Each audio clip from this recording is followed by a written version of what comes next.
everyone. Hope you're all happy we're beginning the new year. A fresh start, full of hope and inspirations to take us through each and every good day ahead. Welcome to my second season and my first episode of Season 2. Today is Wednesday, January 6th, 2021. My name is Sonal Patel, and this is the Paint the Medical Picture podcast series. I hope everyone enjoyed a little time to reflect and celebrate, take year-end inventory, and note all your goals to achieve in 2021, both professional and personal. Now, do you need compliance tips for the new data reviewed and analyzed to properly capture the medical decision-making MDM in 2021 E&M office and outpatient services? Well, look no more. I get into it in this episode. And I introduce a very special guest, Jenna Godlewski, on this episode. And I also share some fitting words from Greek philosopher Socrates. If you've checked me out on LinkedIn, you know I'm all about compliance and protecting our physicians and valued healthcare professionals when it comes to the business of medicine. I hope this week with me brings you enough to take back to your organizations, to want to dive in deeper, to use my tips and best practices to ensure success. I hope this podcast will help you boost the quality of documentation capture and improve coding accuracy as you help your providers paint the medical picture. If you like what you're hearing, go ahead and hit that subscribe button now so you don't miss an episode. Please write in a review and rating on Apple Podcast or wherever you listen to my podcast. I'd really love your support. Now, a quick disclaimer. Before I get started on the episode, this podcast episode and Nexsen Pruet podcast series do not constitute legal advice, but I am fortunate to work with sound healthcare attorneys at Nexsen Pruet. And as their consultant, I have over 10 years of experience in front office, back end, coding, and billing for multi-specialty physicians, compliance, and auditing for both E&M and surgical operative reports. Again, the opinions and insights throughout are mine alone, and they in no means constitute legal advice.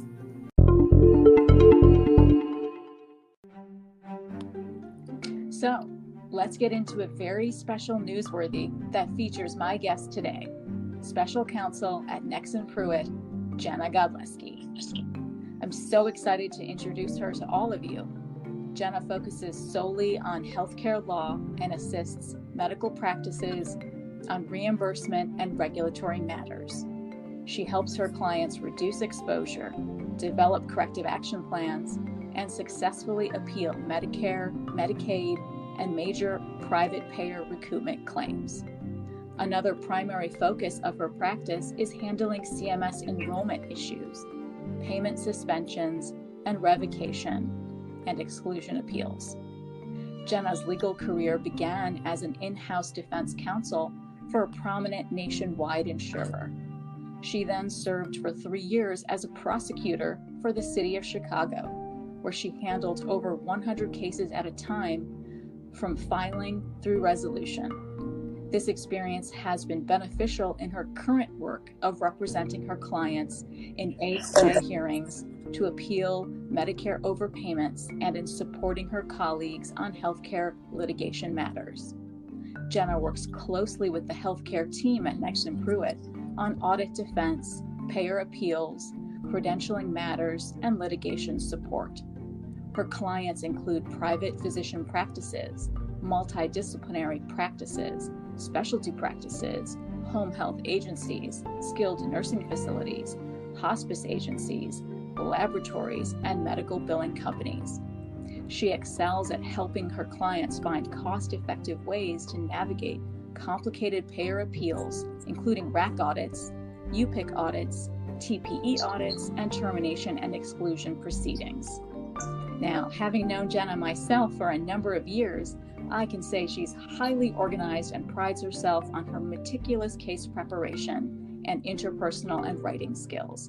She truly cares about her clients and uses her experience to think outside the box and find creative ways to help her clients solve oftentimes complex issues with their payers. Thank you, Sonal, very much. I'm very happy to be here to talk about a very important matter with you. I appreciate it so much, Jenna. I thought you could provide my listeners today with your experienced insights on the insurance provider enrollment process with Medicare, well, payers in general.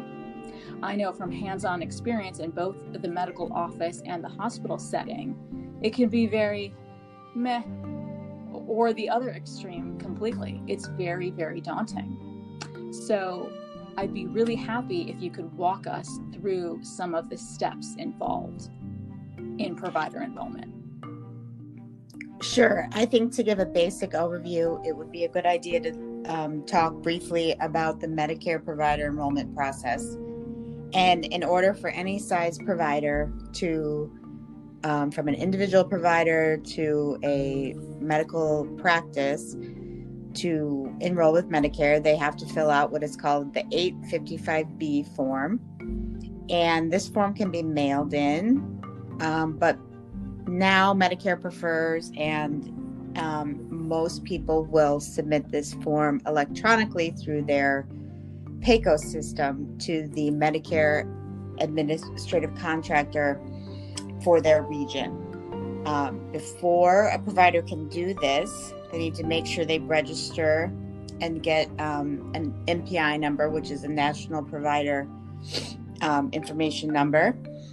And if you are enrolling for the first time, the 855, the questions can seem pretty basic. They're going to want your practice demographic information, ownership information, if you have billers. They're going to want your billing company's information. It seems pretty straightforward. However, I would highly recommend, and we'll talk about this more later, I think one of your questions will deal with who do you want handling this for your practice or for you. But I can't emphasize enough that it's so important to do this right the first time, especially with Medicare. If a question is answered incorrectly or information is not provided that should have been provided, initially it can cause your enrollment application to be rejected. Typically it takes 45 to 60 days to get a decision on your original application, and you can't appeal this and correct deficiencies, but we're talking months and months and months down the road. And when you're waiting for a practice to be enrolled or waiting for a provider at your practice to be enrolled, you can't bill for that provider until you get the paperwork from Medicare confirming that they have been enrolled. So it's very critical. You want to do this right the first time, and you don't want to get caught up in the provider enrollment appeal process, for sure. The other thing providers need to understand is this 855B form is the all-inclusive form when you're dealing with Medicare, because it not only deals with enrollment, but many other issues. For instance, if you want to terminate, if you decide you no longer want to be a Medicare provider, this is the form you would use to terminate your enrollment. If you need to reactivate, if you've terminated and you want to reactivate an old Medicare NPI for a practice, you can reactivate with this form. This is also the form that providers are going to have to use to revalidate. Medicare requires that a provider revalidate every 5 years, and DME providers have to, and suppliers have to revalidate every 3 years. So this is the form you're going to use for that. And probably what I have seen over the years that trips up providers the most is updating their Medicare enrollment. This can be anything because you have an address change, a new owner comes into the practice, even if that ownership interest is only a 1% interest, which happens sometimes, or 5% interest, the Medicare enrollment still has to be updated. If it's not, and Medicare figures it out, and they normally do, you can be terminated as a Medicare provider. There's also some questions on there that I've seen that have legal consequences that maybe someone without experience who's filling out the forms may not understand. For instance, they ask that any final adverse actions, or what they call them, be reported. These are things like payment suspensions, prior terminations, but it gets tricky and complicated, especially in a large practice that has a multitude of different providers. Because, for instance, say one of your RNs was disciplined by the nursing board in the state, that might be something that has to be reported. It's a gray area, and I would highly recommend that you not only speak with legal counsel, but you have to have an understanding of your practice and your providers of any disciplinary or issues that those providers have had with Medicare when you're hiring, and to keep up with all these potential issues that may need to be reported. Wow, that is incredibly complex overview, in my opinion, just hearing you. I think it's definitely more complicated than it seems. Perhaps like you stated in the beginning, just the basic demographics seem to be the simplest, portion of those enrollment forms. So thank you for those insights. So based on those complexities, I wanted to ask your opinion on who do you think should be involved in the provider in the provider enrollment process? What type of personnel? Who would be good at this type of a job function?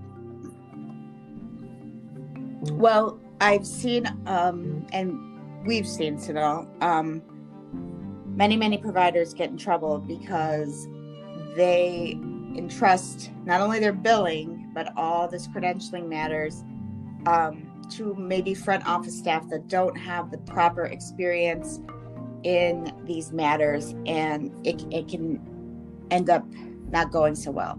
So I can't emphasize enough that providers need to do their research. They need to talk to their colleagues, their billing company.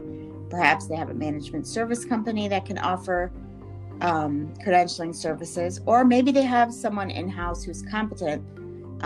But it's so important to make sure you have someone who's not only organized in keeping credentialing files, but understands all the various different payer processes, the Medicare process, and the Medicare process being the most important, because most private payers are going to require enrollment with Medicare as a condition of participation with their network.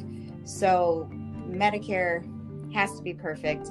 It's the place you want to start if you're starting out fresh, and you need someone who's very organized, who's going to have a credentialing file for each and every payer that documents everything they need from the initial process.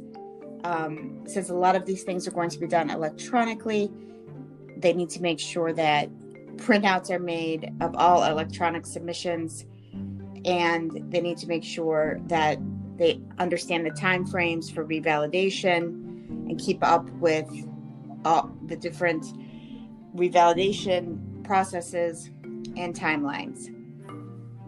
Excellent. Those are really fantastic tips and takeaways. You need someone who is really strong in organization process. That's fantastic. And, office staff is very fluid and in and out in most practices.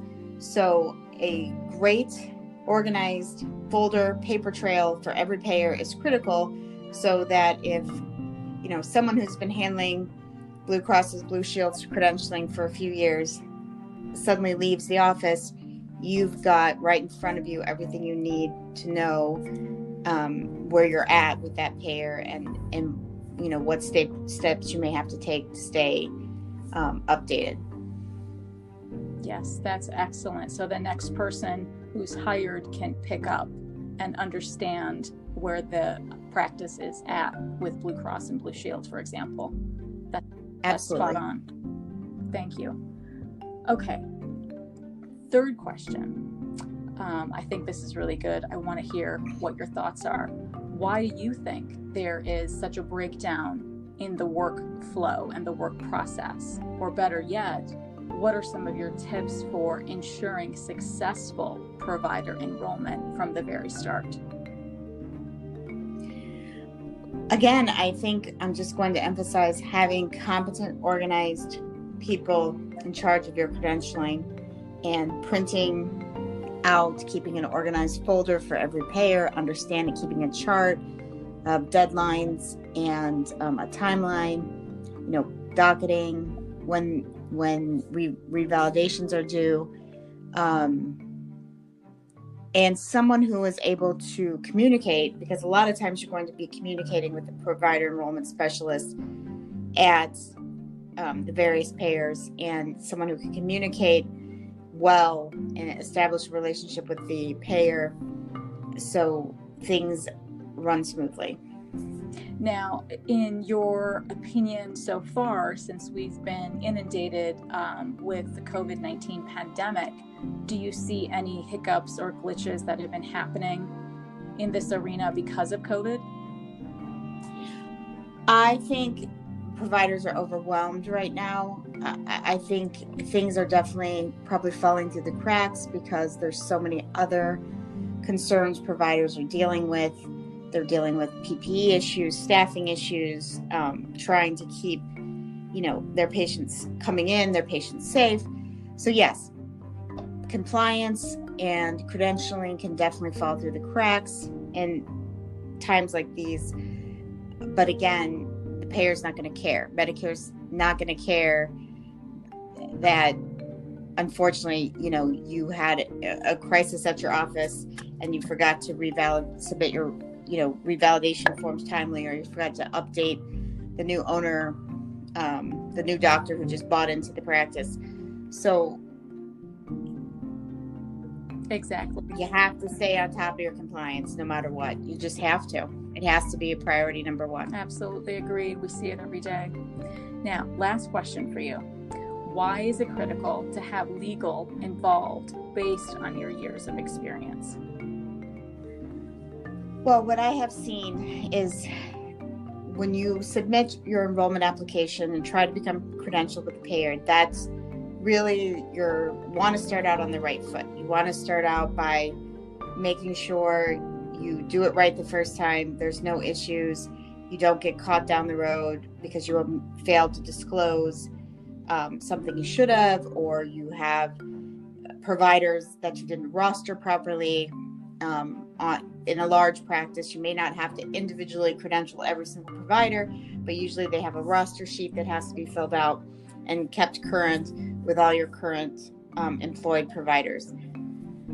So that's critical to start out on the right foot. After that, service lines and payer medical necessity and clinical payer policies become contingent sometimes on the provider who's performing the service, and only certain providers can perform certain services for certain payers. For instance, a dietitian in one state may be able to provide nutritional counseling, but in another state it has to be a registered nurse. And every payer is going to have different policies on issues like that. So you need to make sure that the proper credentialed provider is providing the services and credentialed properly. Some payers may want that dietitian rostered. Some may want them actually with their own individual credentialing with the payer. So these issues have to be researched before you start a new service line or before you try to expand your practice and do new things. You have to make sure the credentialing is there and you've got the proper providers hired to do what you're trying to do. Absolutely. I understand that completely, having worked with you on these types of cases over the years. That's spot on. I really do hope you're able to come back with me in the future, because I know you have so much more perspective and insights in this arena of healthcare law and regulation matters. I just wanted to thank you so much for being with me and all of my listeners today. I know everyone's going to appreciate all of the insights you gave us today on the entire provider enrollment process. So thank you so much, Jenna. Thank you for having me, and I'm happy to come back. You know I love to talk healthcare compliance all day, so thank you very much, Sonal. I love it. Thank you, Jenna. All right.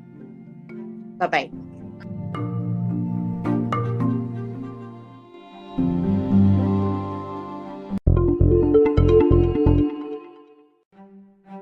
And now, it's time for my best practice tips in Trusty Tip. So, I've received many questions expressing confusion on the new 2021 guidelines for E&M in the office and outpatient setting regarding data reviewed and analyzed for the medical decision making, MDM. Now, I've always stressed the importance of not double dipping. Just like our modifiers 25 and 59, right? Some of the work providers perform is parts and pieces that cannot be carved out, and you cannot double dip. So, again, just like they're inclusive to the E&M level or the surgical procedure, so for compliance, certain parts and pieces can't be carved out, and you can't double dip. So, even in the AMA E&M Office Visit Compendium 2021 on page 29, it states in a coding tip bubble, quote, when a test is ordered and results are reviewed as part of the encounter, it is counted as only one completed item in the data element, end quote. Right. That also emphasizes you cannot double dip and count it 2 times. Moreover, the 2021 guidelines in the AMA CPT coding manual state, quote, ordering a test is included in the category of the test results, and the review of the test result is part of the encounter and not a subsequent encounter, end quote. So, even if providers are reviewing the results of a test at a subsequent encounter, that review and analysis cannot be technically counted again since it was already included on the date of the test order. So, by understanding the fine details surrounding coding and documentation for compliance, a more accurate, vibrant, and vivid medical picture can be painted for your certified medical coder to then abstract codes with accuracy. And finally, in this week's inspiring quote in Spark is from the Greek philosopher Socrates. Let him that would move the world first move himself. So true, right? When it comes to greatness, or striving towards greatness, I agree that you must start with yourself. This is my first episode of the new year, and I want this season's Spark to be filled with the world's thought leaders, writers, artists, philosophers, everyone who inspires the greatness that lies within each and every soul. I am happy Socrates' spark still burns brightly in all of us today. So, that wraps up today's episode. I appreciate you diving into today with me. And if you would like to inquire about my consultant services, you can always reach me through my email address at nexsenpruet.com. I'll leave links to everything in the show notes below. Please continue staying safe and healthy, practice safety for one and all during our collective life in the time of coronavirus. Thank you for listening in on today's special episode, and I hope every week with me brings you closer to helping your providers paint a masterpiece. See you next Wednesday. If you want more information from me, go ahead and follow me on LinkedIn or send me an email at sonalpatel@nexsenpruet.com for all my consulting services in medical coding, auditing, and compliance.